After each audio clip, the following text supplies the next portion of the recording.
Halo, selamat datang kembali di channel Cerita Mulu.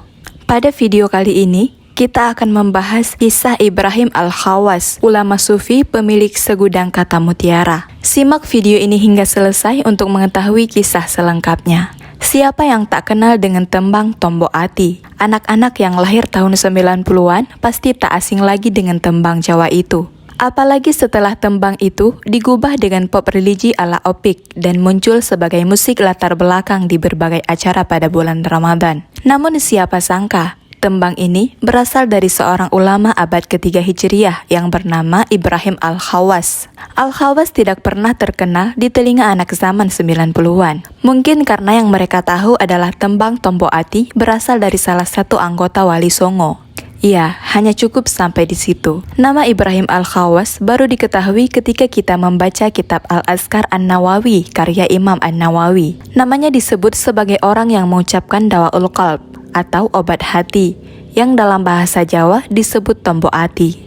Dalam kitab Siyar Al-Salaf Al-Solihin karya Ismail bin Muhammad Al-Asbahani, disebutkan bahwa Al-Khawas adalah teman baik Junaid Al-Baghdadi, seorang sufi yang menjadi mahaguru beberapa tarekat di Indonesia. Jika kita telisik dalam kitab Tarajim atau kitab yang memuat riwayat para ulama, khususnya ulama hadis, kita akan menemukan dua nama Ibrahim Al-Khawas. Yang pertama adalah Ibrahim bin Muhammad Al-Khawas dan kedua Ibrahim bin Ahmad Abu Ishaq Al-Khawas. Ibrahim Al-Khawas yang pertama atau Ibrahim bin Muhammad Al-Khawas adalah seorang perawi hadis yang sering meriwayatkan hadis-hadis palsu. Bahkan menurut Ibnu Thahir, semua hadis yang diriwayatkan olehnya adalah kepalsuan yang dibuat olehnya sendiri. Sedangkan Ibrahim Al-Khawas yang kedua atau Ibrahim bin Ahmad Abu Ishaq Al-Khawas adalah orang yang dimaksud dalam video ini, pemilik Tombo Ati yang sebenarnya. Untuk membedakan antara keduanya, para ulama menambahkan julukan Al-Amadi untuk Ibrahim Al-Khawas yang pertama.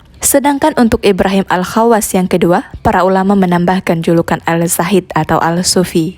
Ibrahim Al-Khawas Al-Zahid memiliki banyak majelis. Beliau seringkali berpergian ke Mekkah. Al-Khawas disebut-sebut sebagai tetuanya masyayikh tarikat. Salah dua muridnya yang terkenal adalah Ja'far Al-Khuldi dan Abu Bakar Al-Razi. Al-Khawas memiliki banyak kitab karangan tentang tasawuf. Salah satu karamah beliau adalah beliau pernah didatangi Nabi Khidir. Saat itu, Nabi Khidir ingin berteman bersamanya, namun beliau takut merusak rahasia kepercayaan Nabi Khidir kepadanya. Maksudnya adalah beliau takut jika kebersamaannya dengan Nabi Khidir membuat Nabi Khidir tahu keburukannya, sehingga keburukan itu dapat merusak kepercayaannya. Karena itu, beliau memutuskan hubungannya. Kisah ini beliau ceritakan kepada muridnya, yaitu Al-Khuldi. Mimsyad Ad-Dinawari, sebagaimana disebutkan Syamsuddin Al-Zahabi dalam Tarik Al-Islam wa Wafayat Al-Masyahir wa Al-A'lam, juga pernah bercerita bahwa suatu hari ia keluar rumah. Namun tiba-tiba hujan salju begitu deras, ia pun menyelamatkan diri dan menuju Bukit Nuba. Saat sampai di sana, ia melihat seorang laki-laki di puncak bukit. Laki-laki itu duduk, namun di sekelilingnya sama sekali tidak ada salju. Padahal saat itu sedang hujan salju. Ad-Dinawari pun penasaran. Ia mendatangi laki-laki itu. Setelah mendekat, ia baru tahu bahwa laki-laki itu adalah Ibrahim Al-Khawas. Ad-Dinawari yang tak percaya dengan keadaan Al-Khawas itu kemudian bertanya, "Mengapa kamu bisa seperti itu?" "Ini karena khidmah membantu orang-orang miskin," jawab Al-Khawas. Selain diakui memiliki banyak karamah, Ibrahim Al-Khawas juga memiliki banyak kata mutiara. Kata-kata mutiara itu dipopulerkan oleh kedua muridnya, yaitu Ibrahim Al-Khuldi dan Abu Bakar Al-Razi. Di antara kata-kata mutiara miliknya adalah, "Siapa yang tidak bersabar, maka ia tidak akan mendapatkan cita atau keinginannya. Siapa yang tidak pernah sengsara di dunia, ia tak akan bahagia di akhirat.